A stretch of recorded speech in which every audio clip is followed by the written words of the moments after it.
All right, and welcome. This is episode 71. Thanks for tuning in and listening. We have another great guest today, continuing the boxing and combat sports theme, which I love to talk about. And this guy's name is Roger Hitman Hilley. What's up, bro? Man, glad to get you in here. We tried to get him in here last week, but he had a fight last week, and he had to drop a couple pounds, some tough pounds that last day. So we had to get him in here afterwards, but a big, impressive win. This is the second time I've seen Roger fight. I think both wins were TKO. This guy, they threw the towel in. He was whipping this guy pretty good. Very impressive. You're very impressive, man. Very, very impressive. Thanks. Appreciate that. So tell us a little bit about what you got going on. You're a busy man. You live in the pro boxing lifestyle. You've been doing it for a while now. You're doing some personal training. Give me some insight. Well, I like to tell people, man, I'm a personal trainer by day and professional boxer by night, man. I believe in balance, balance in life, man. Yeah. Okay. So with this personal training, we were talking a little bit before we got here. You got the YCAP and the YMCA, and also some at complete training.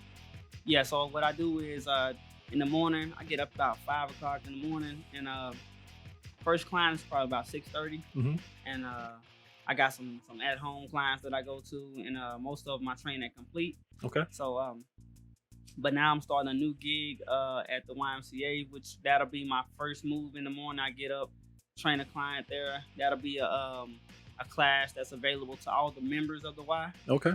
And then after that, I'll continue my classes at complete until about 11. Then I'll head over to YCAP and do a class there for noon. If anybody want to get a workout during their lunch break or whatever, you know what I'm saying? That's available.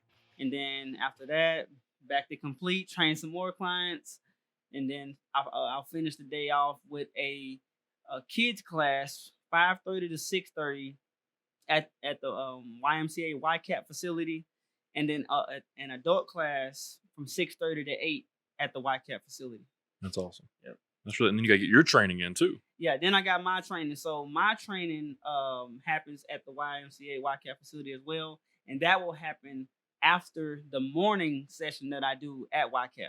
Cool. So I'll just go ahead and just kill two birds with one stone there with my coach, Andy. It's that time management. And so Andy's your head coach, I'm assuming. Yes. He's the head coach. And then you have Bryce is your strength and conditioning coordinator. Yes. And then Chad Hilley is my cut man. Okay. That's cool, man. So tell me a little bit about, I know a little bit about it. Tell everybody about how you kind of met Andy and Joe, and go into a little bit of depth about Joe.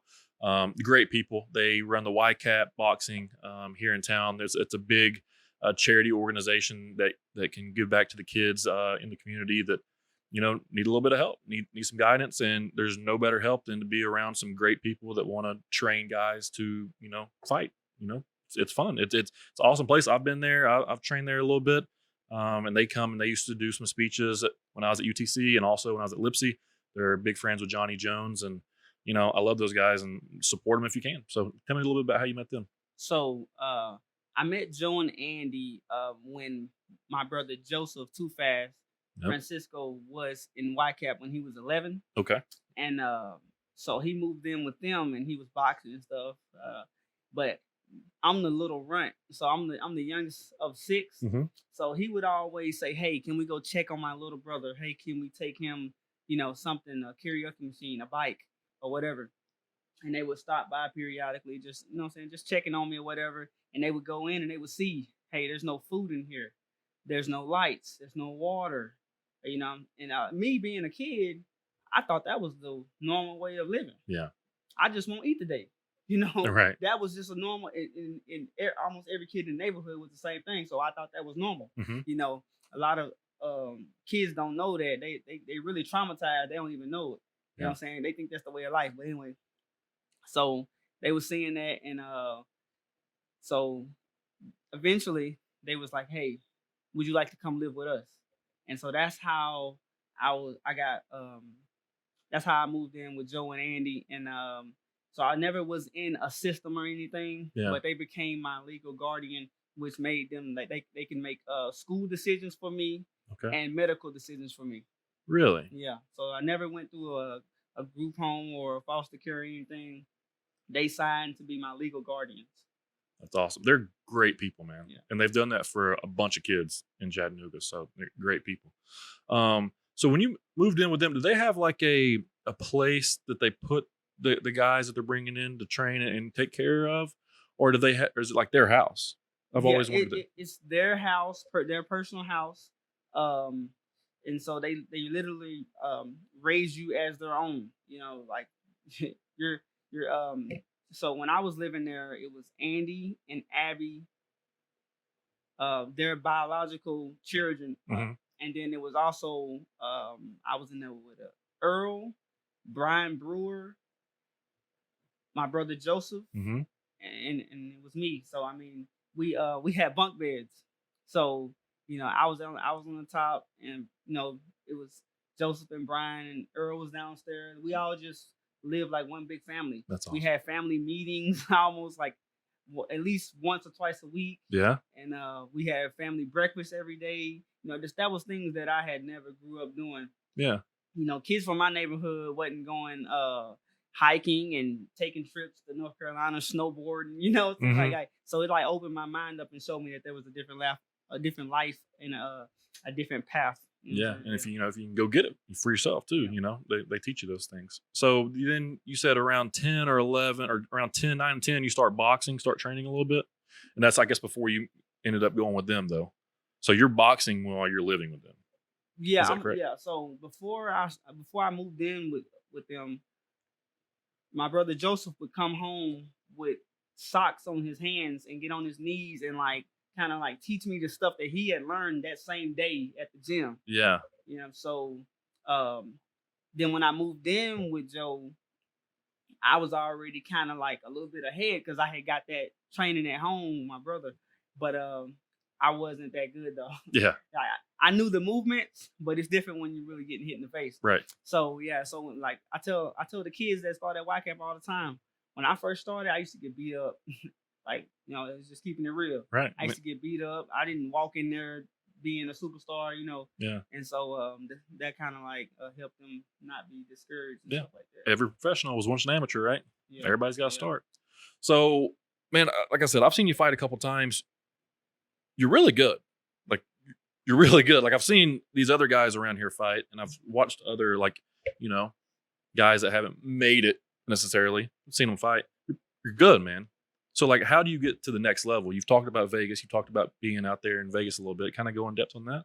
I think that move that I made to go to Vegas and get that exposure and I'm just a Tennessee kid and just go out there and put Tennessee on the map and just see where my skills were at. Yeah.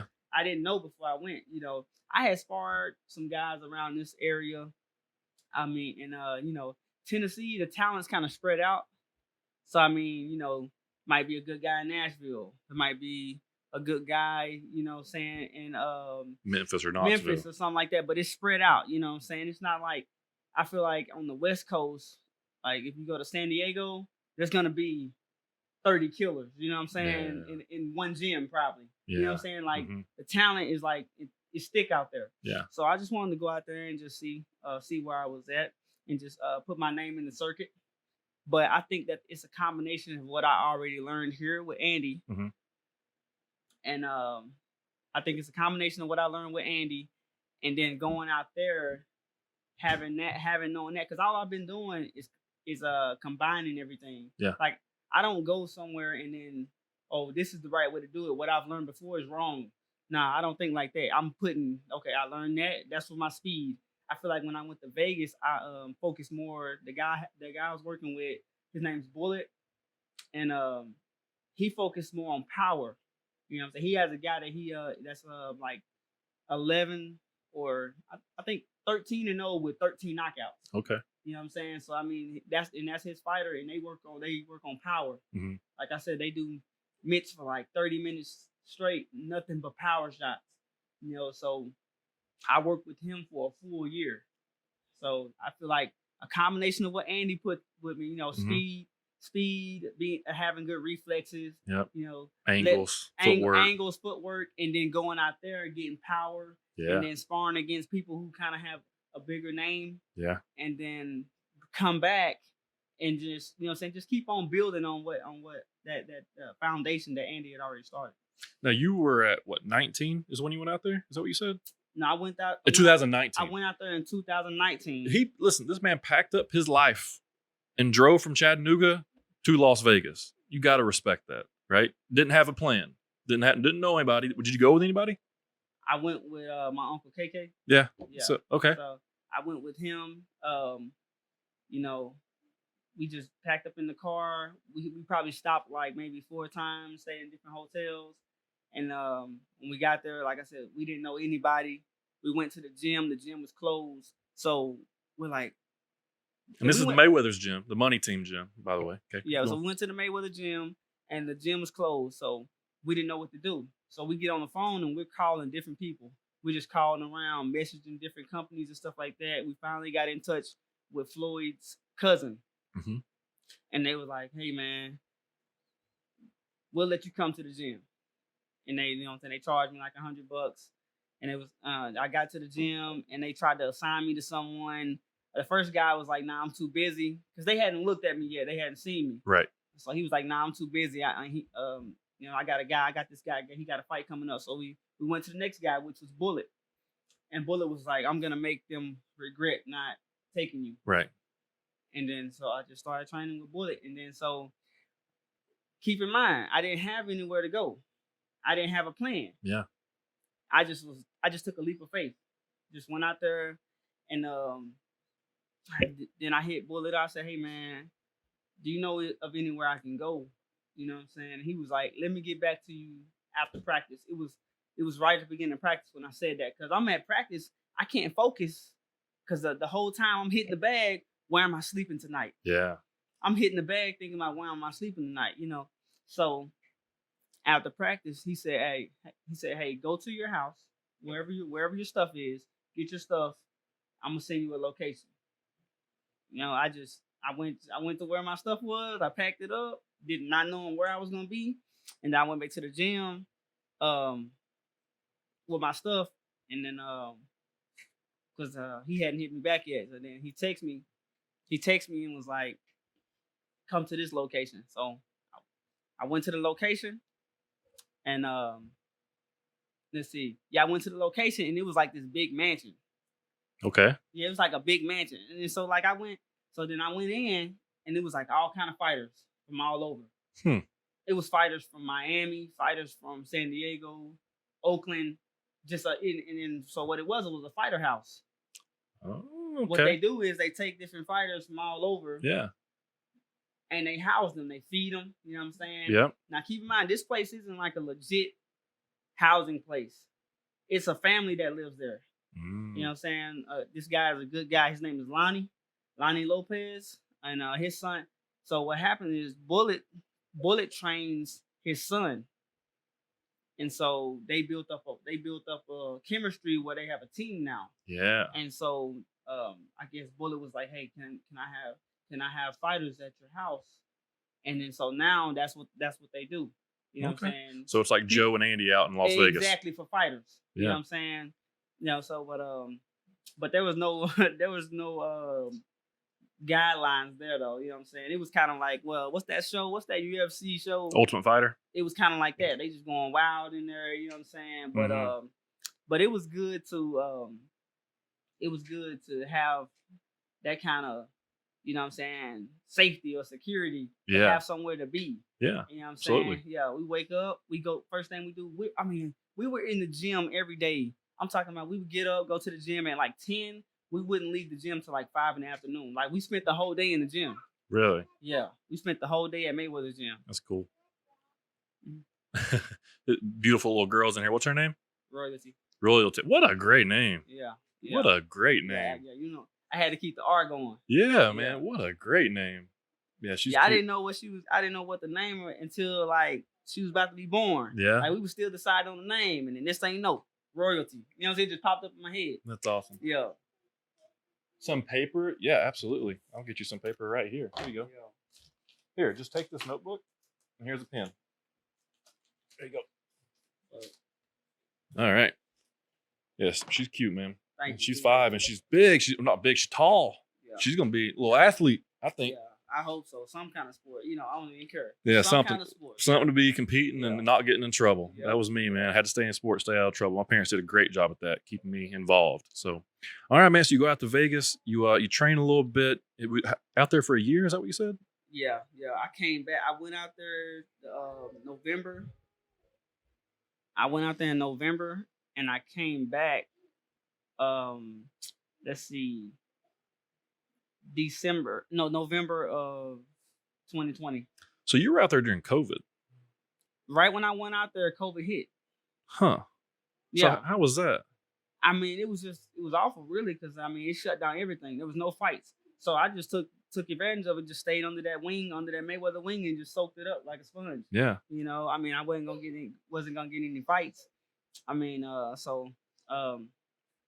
was So your plan was to go out there and to get in the gym and start fighting out there. yeah. But the whole time, I never left Andy. When I went out there, I said, "Hey, I'm going out there to see what's up." And the whole time, every move, I kept him in the loop. So I get a call from a manager, or I get a call from somebody trying to pick me up. Mhm. Hey Andy, this person hit me up. Sometimes people reach out to me like, "Hey, can you fight on this card?" And I would say, "Hey, let me talk to my manager." They would say, "Hey, never mind." See, they was looking for people that had nobody supporting them behind them. So that's the people that desperate. They wanted the desperate people The so they journeyman. can take advantage of them. Yeah. Once I said I had somebody behind me, a support team, nah, we good. Yeah. You can't take advantage of me. I got Mhm. somebody looking out for me. Right. Yeah. Yeah. That happened to me a lot. I bet, man. Yeah. They try to take advantage of people Mhm. for sure. Yeah. I see. Okay. So you go out there, you do it for about a year. You do it during COVID. You come back during about November. So Because I had a fight scheduled. I had a fight scheduled for November 14th. okay, And where was it at? it was in Alabama. Okay. So the whole time I'm in Vegas, we getting calls for fights. Mhm. And I'm like, well, we called around for fights, my bad. We called around for fights, but nobody wanted to fight.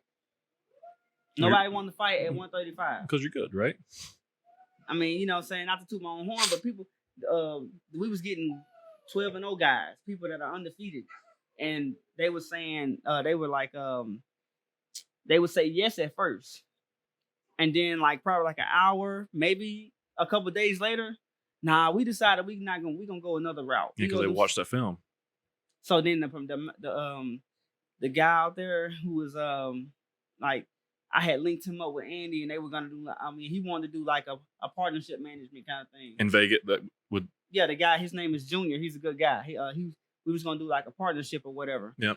And then so he kept on reaching out to people. Like I said, they kept saying no or whatever. Then he was like, "Hey man," because what I did was I started a YouTube channel, Mhm. and I had 20 videos just showing me hitting the bag, all kind of stuff on my YouTube channel. And then he was like, "Hey, take that down now. Take all the videos, delete them." He was like, "That's messing us up." Mm. And I had this going for a while. It was at least 5 or 6 months worth of footage and stuff like that. Yeah. That was messing me up. Which you thought was good. I thought it was good. I was like, let me record myself. Yeah, absolutely. So somebody can find me. Get your name out there, show them your skills, let them know how good you are. Let's get a good fight. Yeah. Problem was, nobody wants to fight that. That's not good in the early stages. That's something that I should have done after I got 15 to 20-0. Yeah. That way, the guys I'm gonna be getting phone calls, they gonna want to fight. Once you about 20-0, you're gonna get some people that want to fight then. Yeah. You know what I'm saying? Didn't even test yourself. Yeah, exactly. So, but when you 8-0, it's other people that's still trying to build themselves, so they're not gonna try to fight another undefeated fighter. Yeah. You know what I'm saying? So then we got this call. I mean, then we got the Then I got the offer to fight a guy at 130. Everybody kept saying no at 135. So I'm like, man, I gotta get in the ring, man. I gotta do something. So I agreed to fight at 130. Now keep in mind, my first pro fight was at 130. Every other fight after that was 135 to 140. Okay. I haven't seen 130 since 2017. Right. You know what I'm saying? But I was so desperate for a fight, I said yes. So then that's 30 pounds now. You're probably weighing 160 when you gotta do this, right? Yeah. So then I agreed to fight this guy, Deontay Brown, out of Atlanta. And then Now, keep in mind, when I was cutting weight back when I was in Chattanooga, I had Bryce, Mhm. and Bryce was putting me on some water cuts and different kind of stuff like that. He was managing my cut. Yeah. I'm out in Vegas. I'm doing my own thing. Yeah. I'm training out in the sun. I'm trying to do everything. I was killing myself. But you just didn't know how to I'm do it the out. right way. I'm out there running in 110 degree weather. Yeah. You know what I'm saying? I'm like, I got a sauna suit on. And at this time, what really messed me up, it didn't mess me up. It's just that it threw me off a little bit because I use saunas when I'm cutting. Yeah. It's COVID. No saunas are open. I Mm. have to train outside in the sun. You know what I'm saying? So I'm getting that dry heat Yeah. on me. You know what I'm saying?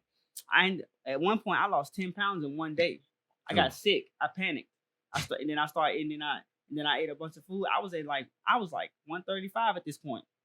But I panicked because my stomach was touching my back. And so I ate a bunch of food and blew back up. Like 2 weeks out from the fight. So that threw me off. So now I gotta hurry up and try to get back down. Yeah. Because I'm cutting the weight wrong. Then we get to the fight. I'm like, man, I'm over. They gonna just find me. They gonna find me or something. I'm gonna have to pay more money or something. They gonna take some money or whatever. Yeah. And then so I get on the scale, 134.0. He got on the scale. He got on the scale first. His was 131.2 or 0.4, something like that. 131. Yeah. You know what I'm saying? The contract said 130 plus 2. So the most you can weigh is 132. So he made his weight. Yeah. I got on there 134.0. Missed it by 2. Missed it by 2. Then soon as I got on there, his coach said, "Oh, nah, we ain't fighting." Soon as, like, I'm talking about right when I got on there, he looked over, he leaned over. We ain't taking it. See, because he automatically gets paid. I didn't make weight, he automatically walk away with the pay. Just no win. Yeah, he got like $3,000 just for showing up. Yeah. You know what I'm saying? But then my uncle was like, "Hey, man, he was like, what can we do?" The lady was like, "We'll still let Roger fight, but my opponent has to agree to it." Huh. My opponent has to agree to it. Dude was like, "Man, I'm professional. I made my weight." He was like, "You didn't make your weight." He rode that train. You know what I'm saying? Yeah.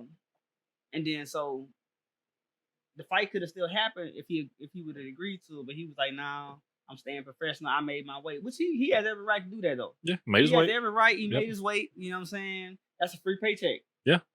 You know what I'm saying? I guess why get in the fight? You got paid. He got paid to train. He got paid to train. And then so then my uncle was like, "Hey, we'll give you $8,000 on top of what you're already making to still take this fight," because it was so many people that was coming. Yeah.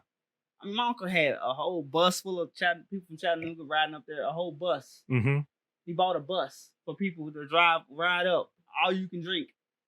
You know what I'm saying? Yeah. He put money into that. Yeah. And so he was like, "Man, I'll pay you on top of just to save the show." Because I was the main event. Oh. Just to save the show. And then, but dude was like, "Nah." He was like, "Nah." And the commission lady was like, "I've never seen anybody turn down that much money for a 6-round fight." Yeah. I'll go fight in a 6-round fight right now for $10,000. Yeah. Or $11,000. But you know what I'm saying? So that's why that fight didn't happen. Yep. Okay. So then that got not postponed, but then the next one came up. Well, now, so I went to the car after we couldn't come to an agreement. Yeah. I went to the car and I started eating the pasta. They had went and got me some pasta for when I got off the scale. We couldn't come to an agreement. I went and started eating that pasta. About 30 to 35 minutes after that, I'm to my big thing of Alfredo too. I smashed it. About 35 minutes later, they come knock on my window. "Hey, we decided we gonna let you do the weight." After you just ate? Man, I just ate a big plate. I said, "Nah." And then so they banned me for like 2 months, 2 or 3 months. Who bans you? The commission? The commission, which I mean, there was no fights going on. Is that in Alabama or was it the Alabama commission, I guess? Is that how that would have been? Or it was just in Alabama. Okay, gotcha. It was just in Alabama. Yeah. So I mean, that gave me time to take care of some stuff I needed to take care of. Like, okay, so right when that happened, I was like, because I was supposed to go back to Vegas. I was planning to come here November for the fight November 14th, stay until after Christmas with my daughter, Hmm. and then go back to Vegas. That was my plan. Like I never intended on still being here right now. Right. My plan was to go back to Vegas, but then after they banned me, I was like, let me see something. Got on Facebook. Who would like to train? Who would like to work out? Man, once I put that, hey man, how much? Man, how much? It blew up. Hmm. And then I just started training people. Then I got people that was like, hey man, I would like to pay for 10 sessions. Dang, I need that right there. Let me get that. Yeah. You know what I'm saying? Uh-huh. Now I'm training somebody, and then they might do like once a week. Yeah. I Ooh, like that. That's That look good. That does That's look better good. than my drawing. I Awesome. like that. I should have brought Marcus today. It'd been a good day to bring him. So yeah, I got people that done paid for 10 sessions Up front. and they up front, and they might want to do once a week. I can't leave. This person just paid me. I ain't like that. Yeah. So then then next thing you know, Here comes the personal training business. personal training business. I mean, why not? Yeah. And you're just training people to do what you do. Exactly. It's easy. Yeah. It's second You nature. know what I'm saying? It's easy. I mean, that was my backup plan before I even went to Vegas. My mind got flipped when I went to Vegas though. I was all in. Yeah. Which I'm all in now. Yeah. But why quit? You gotta have something on the side. Mm-hmm.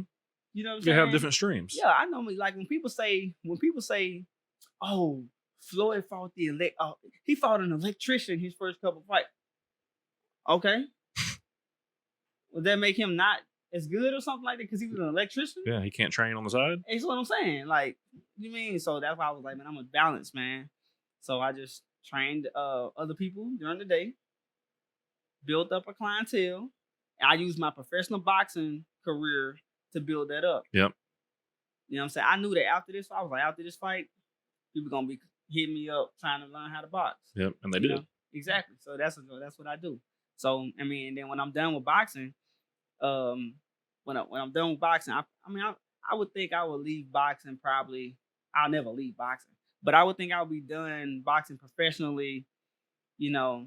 Once you get to about 33, that's when you like, depending on where you're at, that's when you kind of like figure out where you're gonna go with it. You're either gonna make it or you're not. Yeah. So then after that, that's when I feel like that at that age I'll know whether I'm gonna be a mega star. Everybody not meant to be a mega star, right? But I do want boxing to open up opportunities for my daughter. Yeah. You know what I'm saying? I'm not so drawn in. Now, don't get me wrong. Yeah, it'd be great.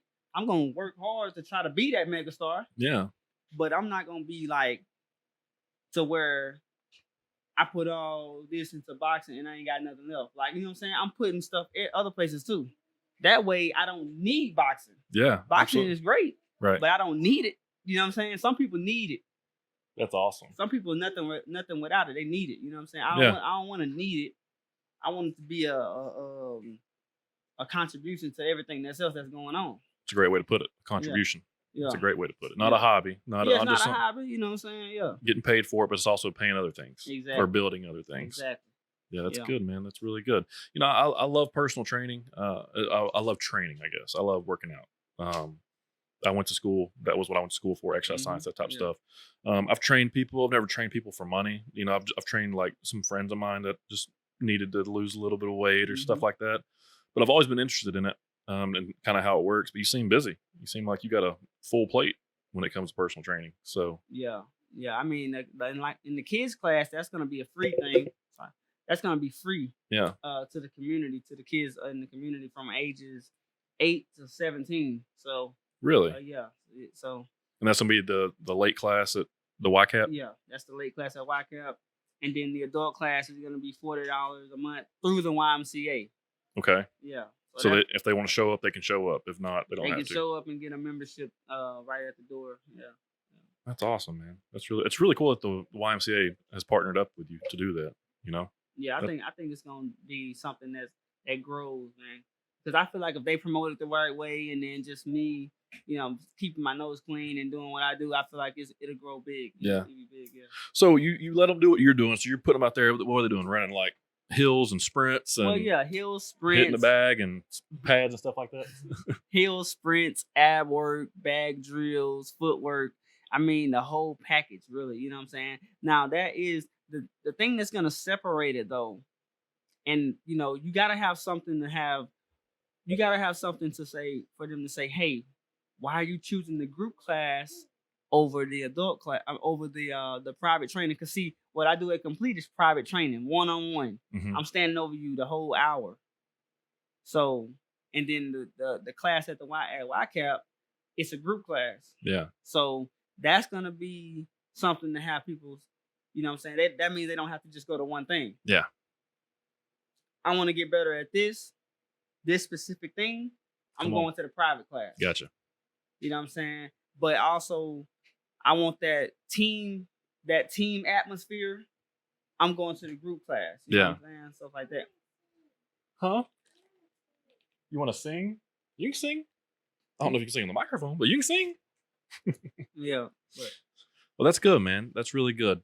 So tell me a little bit about, and I also want to go into like, we're going to your fight and also like Andy training you, but Marcus was the main event this past weekend, right? Mm-hmm. And, he's also from Chattanooga, and I love Marcus. He came on the show, great conversation, really cool dude. He did what he was supposed to do or whatever. But the top, I'm a do pro wrestling. So the best pop or the biggest reaction of the night was when you came out. A lot of people came to watch you fight. Yeah. And it was easy to tell that they came to watch you fight. There was a Chattanooga reaction as far as like, hey, this guy's from Chattanooga and this guy's from Chattanooga, and you got that Chattanooga reaction. But then there was like that Roger reaction. Yeah. It was a little bit different than the other guys. I mean, I hustled this fight, man. I mean, I got a large following in Chattanooga, you know what I'm saying, as far as like in different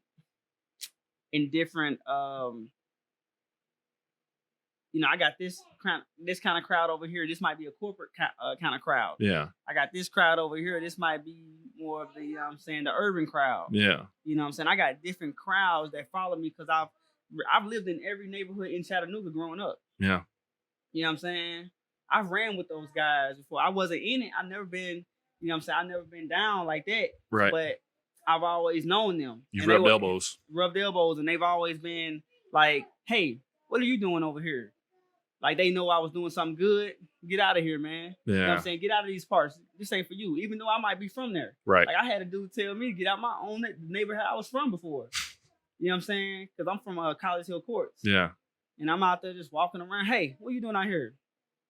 Chilling? What's up? Nah, you don't belong out here, man. You don't belong out here. You know what I'm saying? Yeah. Like that.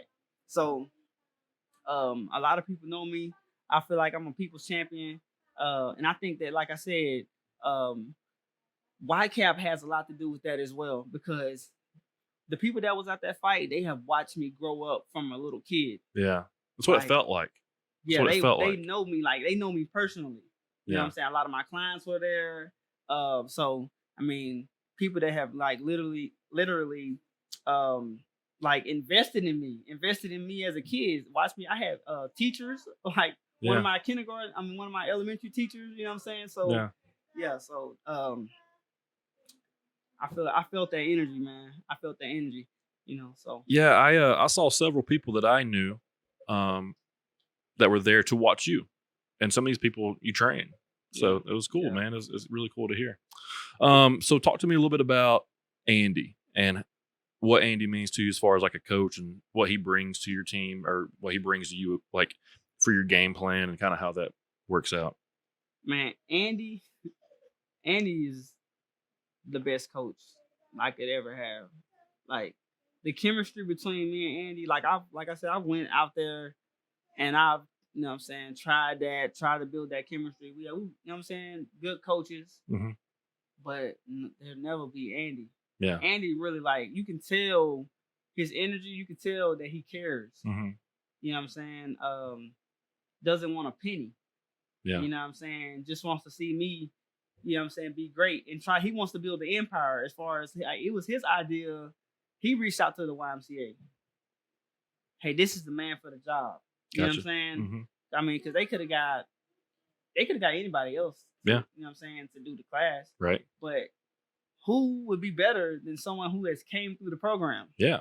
A proven success story. Exactly. You know what I'm saying? Someone that the kids can relate to. Yeah. You know what I'm saying? That they'll listen to. Yeah. All right, because those kids respect me. You know what I'm saying? They know that I came from the same areas that they came from. Yeah. We share similar stories. You know what I'm saying? So, Right. but as far as Andy, Andy is definitely.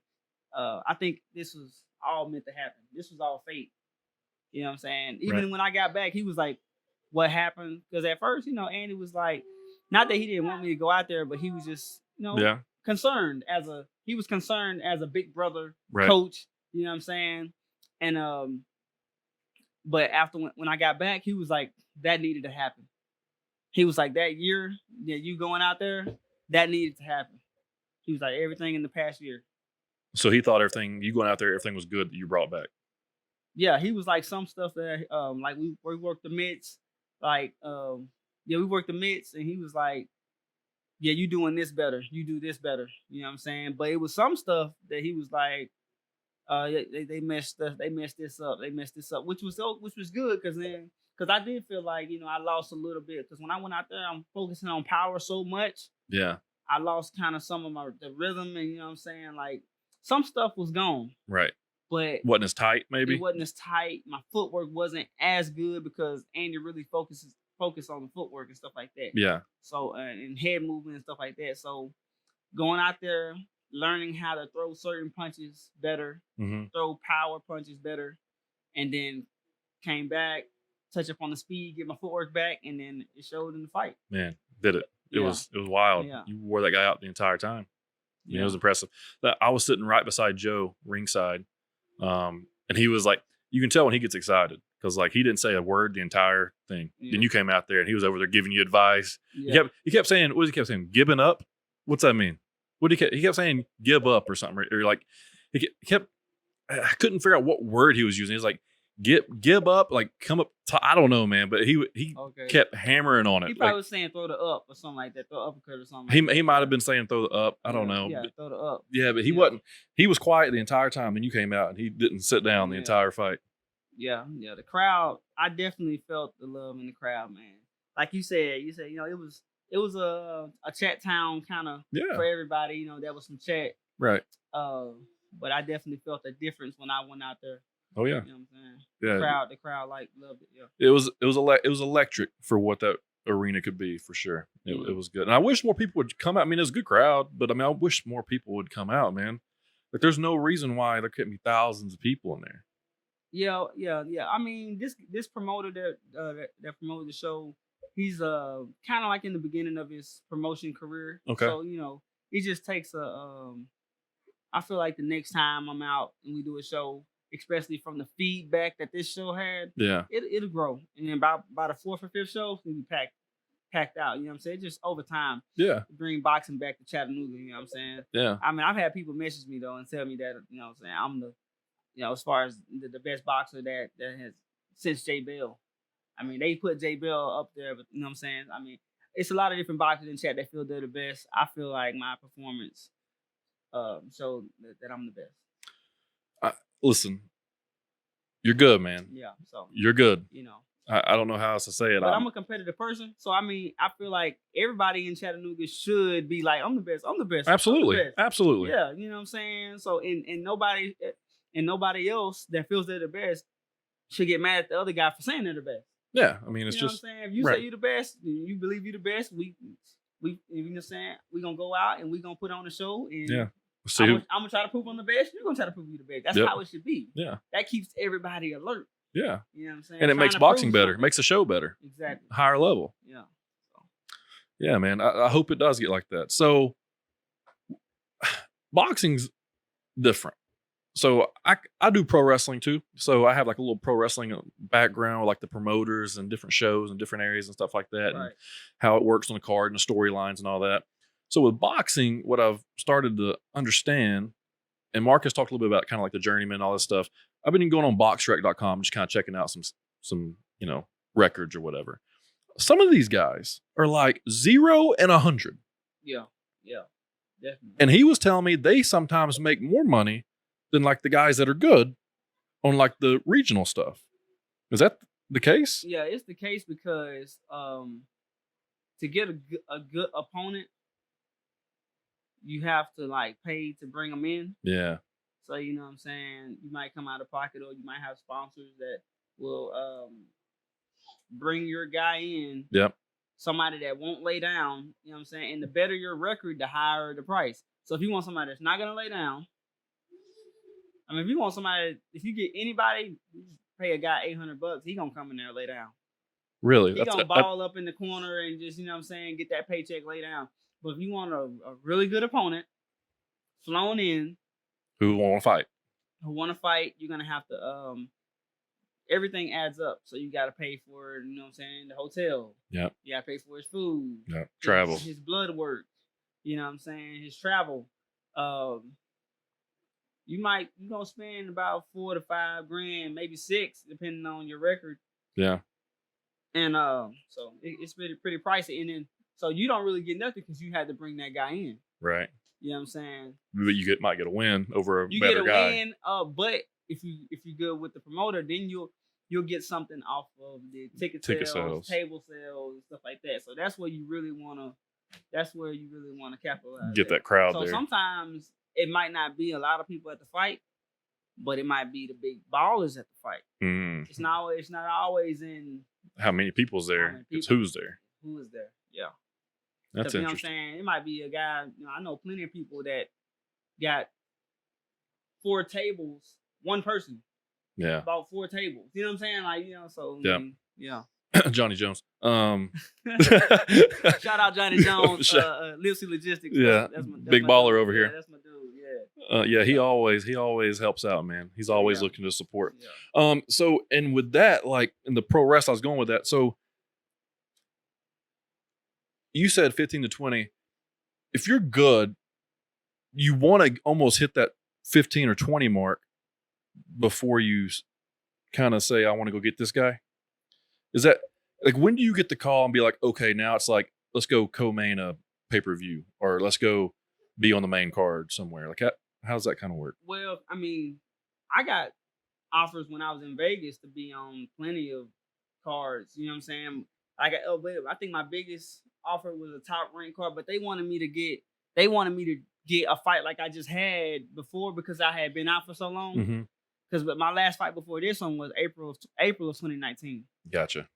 So they were like, hey man, we can put you on a top ranked card, but we need to see something recent. We can't like put you on a card you haven't fought in this long. So yeah. So and then time went by and I ended up leaving and it just never happened. But I mean, and then there was other offers where I just didn't trust the people.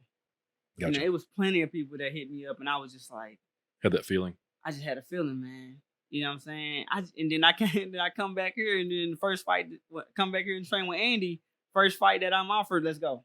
Yeah. Because I'm with Andy. You know what I'm saying? Like I feel safe. Right. Yeah. So will Andy be with you from here on out? Yeah, definitely. Like anything I do with Andy, like probably when I first found out that I had this fight, I went to Vegas and did some altitude training. And so I want to be, you know, Andy trusts me that I'm not going to go out there and sign some contract and then leave him behind or something like that. You know what I'm saying? So, I mean, he trusts that. So, I mean, I want to be able to do that. I don't want to just, like, he got me, for this camp, he got me some good sparring. You know what I'm saying? We ran plenty of like mountains. I mean, you're up there running Lookout Mountain. That looks rough. We run the mountains and stuff like that. But also, it's good to, you know, every now and then go out there for a week. You know what I'm saying? Just for a week. Get some, you know what I'm saying? Get that kind of looks. You can see where you're at. Yeah. You know what I'm saying? See where you're at out there. Get some altitude, run some mountains and stuff like that, and then just come back and just like, you know what I'm saying, like nothing happened, just go back into training. Right. You know, so. Yeah, that's good, man. That's really good. So when are you looking at your next fight? Do you have any idea yet? I know in your little interview afterwards, you said you got some things looking at the next stuff or whatever, but. Yeah, so like when I'm training for a fight, Andy always tell me, hey, let's get through this one. Because I'll do that sometimes. I'll be like, this guy next. Yeah. I'm not even got it past this guy. So he'll be like, hey man, look, get past this guy. Don't overlook him. Don't overlook him. You know what I'm saying? And then we got the next guy. And then so but I've already got some stuff thrown on the table. Don't have a official date, but we're looking at August. And I think the 2 locations were either Atlanta or South Carolina. So, Okay. I mean, that's probably the next thing. So Atlanta be Buckhead and South Carolina be what, Greenville? They do that show like that, or Rock Hill. Yeah, yeah. Something like that up there. So I mean, it's whatever's next, Right. We got the momentum to going now, so I gotta fight within the next. You got to go. Yeah, I gotta go. I gotta keep it going because the promoter was like, "Hey man, we got momentum now." He said, "The people want to see you. They want to see you back in the gym. They want to see that." You know what I'm saying? So yeah, I'm right back in the gym. Man. Well, you need to be the headliner of the next show. Yeah, I think. Yeah, I mean, I was getting that. A lot of people came up to me and told me that, what I'm saying, not to take credit from the Marcus, what I'm saying. I know that. No, he balled. He did his thing. He did what he had to do. That opponent wasn't, what I'm saying. That opponent. That guy did everything he could to not fight. Yeah. You know what I'm saying? Watch TV. I was gonna leave and watch TV. Okay. But so yeah, that guy kind of like, I would hate to have an opponent like that. Yeah. You know what I'm saying? Because you can't really show nothing. Man, when he was like grabbed him and spinning and trying to like hit him with like a back fist, man, get out of here. Yeah, that was just, that messed up, you know what I'm saying, messed up the show just a little bit, I feel. Yeah. But it was that guy's fault though. But yeah. But it was plenty of people that came up to me and was like, hey man, you should have been the main event and stuff like that. But you know what I'm saying? Well, just the matchup between the guy and who you fought, like that. Yeah, I mean, that fight. They got me a good guy. Yeah, I mean, he went in there and he tried. Exactly, he was a good guy. So I mean, you can't blame them. It's not the fighter problem. Yeah.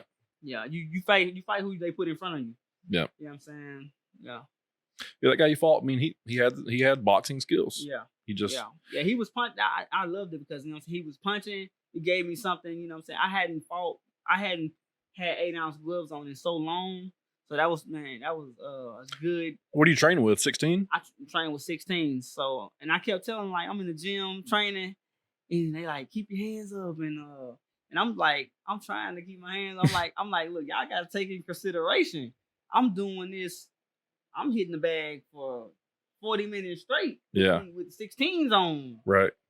Taking consideration, I'm about to have 8 ounce. That's why, you know what I'm saying? Yeah. Yeah. So my hand speed was really good because of that. You know right. what I'm saying? Training like that. So. Yeah, you look good, man. You impressed me a lot. You look really good. You gotta get some more fights. You gotta build that record up. I'm trying to do right back, man. Like really, because like COVID set me behind a lot.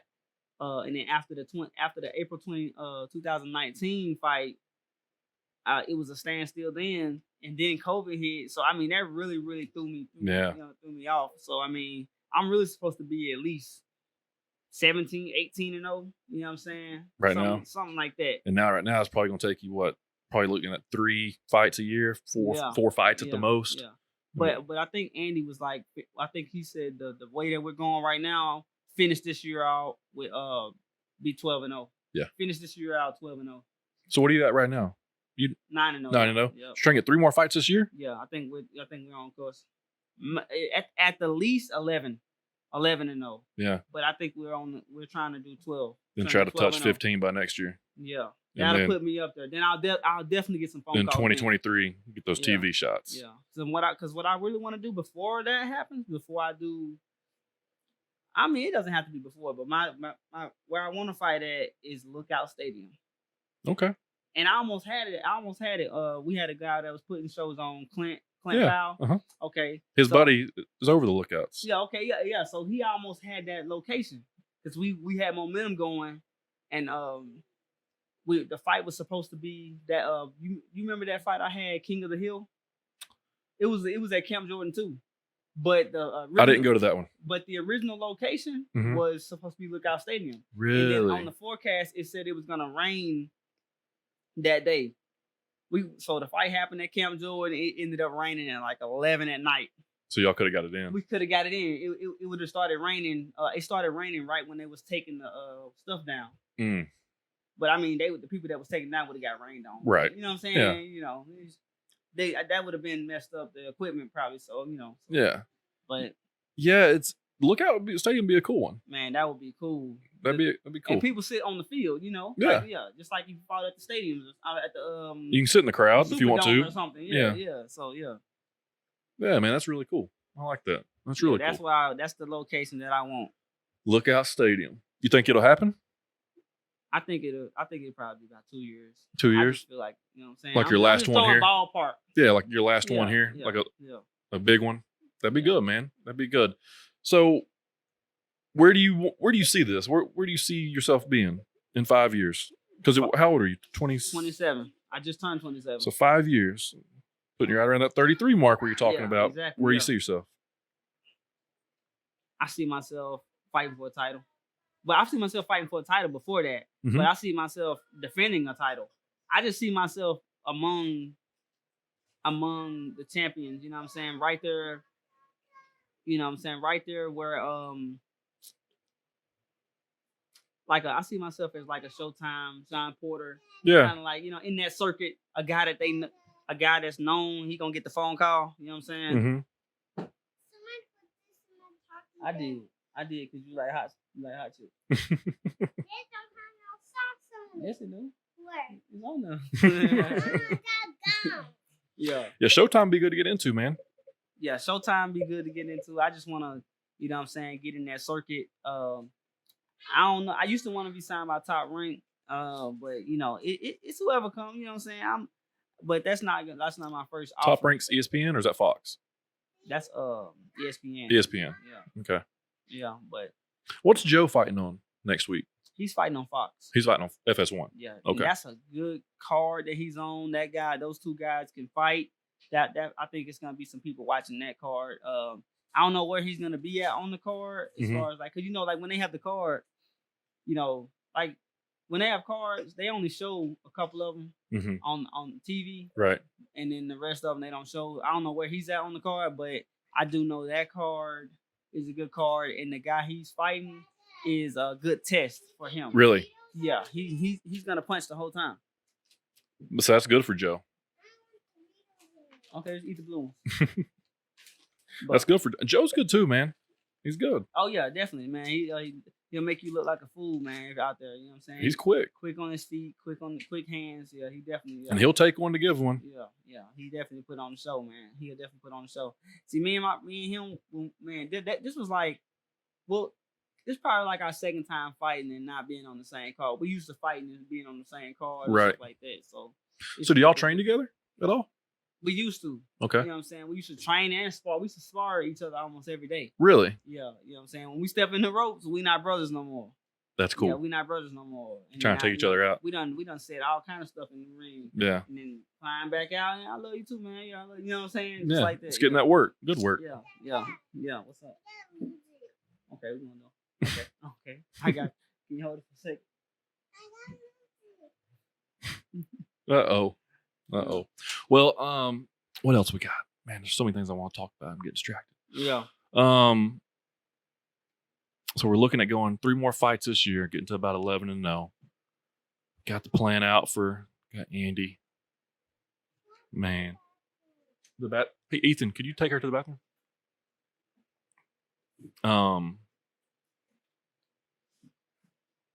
She's cute, man.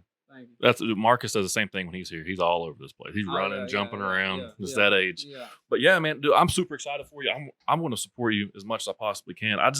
I'm starting to get into like the local scene of like, there's good boxers around here. You know, there's. Oh yeah, definitely. I mean, we got my little brother coming up, TJ the One Arnold. Oh, who is this? Oh yeah, he's ranked number 2 in the world right now. What? Yeah. How old is he? He just turned 18, just graduated, just got his first car. A lot of stuff just hit him. Yeah. A lot of stuff hit him at one time right now. You know what I'm saying? So just trying to keep him focused and just, you know what I'm saying? Because he's the next, I mean, just raw talent. You know what I'm saying? Just a little bit. He just needs a little bit more on the work ethic side. But man, he is a beast, man. He's a beast. TJ Arnold? TJ Arnold. Yeah, TJ Arnold, man. He's a beast. What's he fighting at? He walk around like 130. He fights at Oh, he's down there in those little boys. He fights at, I want to say 125. Okay. He's either 125 or 119. I can't remember. Okay. But yeah, he a beast. Okay. And he's got how many fights he got so far? 2? Is that what you said? Or no, he's No, number 2. He's number 2, but he's amateur. He's amateur, so he's had about 70 something fights. Oh. Yeah. He started boxing when he was 13. How many amateur When fights he you first have? came in, you know what I'm saying, turned them southpaw. Yeah. Started working them, and then you know what I'm saying, back and forth between me and Andy, working with him and stuff like that. Now you're southpaw, right? Yeah. Are you naturally right-handed? Yeah. So you use your right hand for your jab. Yeah, that's a method that Andy used as far as like, you know, why wouldn't you want that strong hand in the front? Throwing the most punches. Throwing the most punches, uppercuts, and all that stuff right here. You know what I'm saying? And then they trying to stay away from this. They trying to stay away from this one, but really it's this one, you know? Hit him with a hook or exactly. anything. You know what I'm saying? But you train this one just like the other hand, so it got just enough power too. It's got enough to go, and then you're throwing it from farther back, so it's gonna hurt a little bit more. Exactly, man. Yep. Yeah, so I did a little bit of I did like in kickboxing, just like, you know, fitness top class. And Dalton last year a little bit, you know, everything hit. But I was, you know, when I'd box, I would throw like this is my front hand forward. Well, I'm right hand dominant. Well, then one day I was just like messing around. I like switched so much more comfortable this way. Yeah. And everybody's like, why would you do that? You're right handed. And I was like, because what's the odds of me not knowing how to punch, hitting you with this hand? Yeah. I can probably hit you with this hand. Exactly. You know, it's just it's closer. It's right there. A lot of people talk the traditional way, your power hands in the back, and the jab is the decoy, the distraction. You know what I'm saying? And you lay the right hand in. I mean, I don't like it. No, you can do damage with a jab. Yeah. You keep getting hit in the nose. Uppercut to the body. You know what I'm saying? It's much easier for me to hit you with the uppercut to the body with my strong hand in the front than it is just with your footwork into the side. Yeah, exactly. Yeah, it's just a lot better. Yeah, man. Boxing's it's so strange because there's only like X amount of things you can do because you only have 2 hands, right? Your weapons are your hands. It's not like MMA where you can kick, you can take them down, you choke them out, whatever. Boxing got 2 hands, so you can only do so much. Yeah. And the ones that are great, man, they master the art, and it's truly an art. It's a skill. It's crazy, man. Boxing's wild. Yeah, that's why I wanted to show a lot about. That's why I'm glad they got me an opponent like that, because he throwing punches. I can't just walk in. I gotta work my way in and actually do some boxing. Yeah. You know what I'm saying? I don't like just having to walk in and just rely on my power. Right. You know what I'm saying? Nah, I want to be able to show people it's boxing. People pay to see a fight. Yeah, anybody can get somebody out there in 30 seconds, right? You know what I'm saying? Go out there and box. Go out there and throw haymakers. That's why Andy was like, hey, don't try to knock this guy out in the first round. We got 8 rounds. There's been plenty of people that try to finish a guy in like first 2 rounds. Yeah. And then he ain't got nothing left in the 5th or 6th round. You know what I'm saying? Right. Because I watched one video of him over and over and over, but that video was old. So I'm like, I never like, when I watch a video, I don't be like, oh, he do that. Oh, I got him. I never do that. When I look at the video, you know what I'm saying, I take everything into accountability. You know what I'm saying? He's fighting somebody taller than me. He's fighting this guy. You know what I'm saying? I look at all that. You know what I'm saying? So. You do a lot of film work? I don't do as much as I should, but I definitely watched this guy. Yeah. You know what I'm saying? I watched him. I knew he was going. My prediction was, okay, the first half of the fight, he going to play tag. You know what I'm saying? Try to be in and out a lot because that's what he did in the video. And then I was like, during that time, he's figuring out whether he wants to respect me or not. Mm-hmm. If he respects me, then he won't engage it more. He won't engage.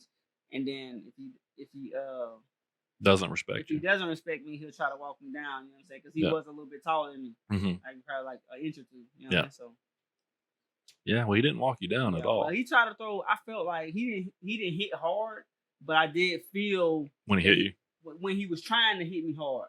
You know what I'm saying? I could tell when somebody's putting something behind a punch or not. Mm-hmm. You know what I'm saying? Like to the body and stuff? Yeah, he snuck one in and I felt it in the body. He had another one to the face. And I was like, oh no, that's when I just walk in now. That's when you just went ahead and finished it. Yeah. Don't let this guy stay around anymore. Yeah. I feel like this is what I feel like. You know what I'm saying? Especially like with that last fight, everybody else is different. You know what I'm saying? I feel like if I'm in the ring and I feel like this guy doesn't belong in the ring with me, I feel like I should try to get him out of there. Yeah. You know what I'm saying? I'm gonna try to get him out. That doesn't mean I'm going to. Yeah. It's hard to knock somebody out, right? Yeah, it is. You can't knock everybody out. Yeah. So I fought one guy in Knoxville, like 2 opponents before me broke their hand on his face. He got a hard head. When I was like, man, this dude head is hard. Really? Yeah, like I felt it through the gloves. So I mean, you can't knock everybody out. But I do feel like if I feel like the guy doesn't belong in the ring with me, he's not on my level. Most of the time, I'm right. You know what I'm saying? Get him out of there. You know what I'm saying? He don't belong in here with me. Right. Why sit there and play? But you're gonna let them see what they got at first. See what they got. I always do that the first round. You know what I'm saying? Yeah. And he like, nah, you gotta have a fast start. Which, you know what I'm saying? I'm still working. Yeah. But I ain't putting all my energy into You're diagnosing this guy. Yeah, I'm trying to see what's up. I came back to the corner. He was like, you need to do that. I was like, I'm feeling nice. I said, I'm figuring them out. He was like, okay. He was like, okay, I know that's what you're doing, but I still got to give you instructions. You know what I'm saying? Right. But yeah, that's good, man. I was excited to see that. All right. Well, how long have we been going, Ethan? 1 hour? I think little girl wants to get home. What you think? Think she wants to go watch some TV? You want to go watch some TV? You want to go watch some TV? Oh, nah, we can stay here tonight. We don't have no bed to sleep in. You got a couch? You don't have enough spots. I mean, to be fair, I slept on that couch last night. There you It feels go. great. Yeah. There you go. All right, man. You got anything else? I want a bunk bed. A bunk bed? Okay. You got anything else, bro? Man, just want to let everybody know that the ball is rolling now. Now I'll be back in the ring. I want everybody to come out to the next show. I'll be posting the date. Keep everybody updated on that. Another thing is, I have a link. If you want to do some training, I can send you a link on my Square account. And if you want to, I mean, I'm a people champion, man. If you want to come kick it with me, I'm at the gym at YCAP, 6:30 in the afternoon, in the evening. So, I mean, just come hang out. You know what I'm saying? So bring your camera. We take some pictures. You can watch me train. Yeah.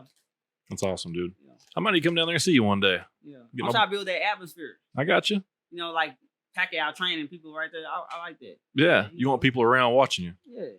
I like Okay. that. Yeah. We might have to we'll go down there and film him one day. That's what we need to do. Get some stuff in. Get some content out. That'd be good. We just won't put it out because nobody won't fight him. But, you know. Yeah. That's right. We'll put it out after we build the record up. Yeah. But yeah. Build the record up and then this will be lost footage. Yeah, a lot behind the scenes. All right, man. Well, I'm glad you came on the show. Glad you got here. Congratulations on your fight. Congratulations with getting the ball back rolling and getting back in the groove. And I wish you nothing but the best, man. And I'll be there if they're in town. If they're out of town, I'll try to get there. You know, I like supporting, man. All right, I appreciate that. Thanks for having me. Yeah, man. All right, guys. That was episode 71. That was Roger the Hitman Hilley. Man, great guy. If you're in Chattanooga, you want to work out, you want to get some boxing fitness in, you want to learn a little bit about boxing, hit him up, man. He's over in Hickson. He's downtown. He's at the YCAP. Hit him up. Do the thing. Support local. Take care of these guys. Support people trying to do things for themselves. Shout out to Andy and Joe, YCAP, man. Fantastic people, great people. Shout out to Bryce over at Bridge City. I've been there a couple times a long time ago. I'm assuming he's still got a great thing going. Is it in the bottom of the YMCA still? It's actually somebody else running that down there, and they call it the Pit now. Oh, the Pit? Okay. Oh, but he's doing his thing over at Baylor. Oh, he's at Baylor now doing that. Okay, with Coach Rooms. Okay, cool deal, man. All right, well, that was episode 71. Do everything. Go on YouTube, like it, subscribe, comment, Spotify. Go in there, check it out. Apple iTunes, go in there, give a review. Also watch it. And then just share this on Facebook, like this on Facebook. And officially now we have a Chat with Gunner Facebook page for the first time in 71 episodes, which is way overdue. But we'll start putting things on there, maybe over the weekend, possibly next week. I'm still trying to line up who will be the first live guest for Chat with Gunner as we move to Facebook also. And I think the local wrestling community would definitely be excited to hear who I have in store for that. So thanks for coming on. Thanks for listening, and we'll catch you guys next time.